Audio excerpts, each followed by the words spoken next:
দে। রাজ্যের কাজ তো পড়ে আছে, এখানে বসে নাটক দেখলে হবে? আমাদের পিছন পিছন ঘোরা ছাড়া আর কোনো কাজ নেই না তোর? হ্যাঁ, তুমি কি যেন বলছিলে বৌমা? না মানে ওই আর কি। ঠিক আছে মা, আমি যাচ্ছি। না না, আমার কি আর নিজের মেয়ে নাকি? অমিত শুধু আমার নিজের ছেলে। ও মেয়েকে আমি কুড়িয়ে পেয়েছিলাম রাস্তায়, সেই জন্যই তো এমন ধারা ব্যবহার। কেন? আমার তো ঠিক বলেই মনে হলো। তুমি এই এক্ষুনি এই বাড়িতে এসে ঠিক ভুলের কি বুঝবে বাছা? সেই জন্যই তো বলছি, অত লোকের কথায় কান দিয়ে লোকের সাথে মিশবে না। ঠিক যেমন ভাবে আমি বলবো তেমন ভাবে চলবে, আর এই বাড়ির সব কাজকর্ম শিখে নেবে।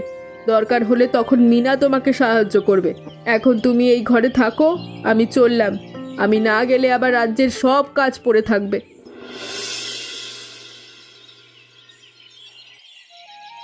কি গো মিনা, সকাল সকাল কি করছো? জানো তো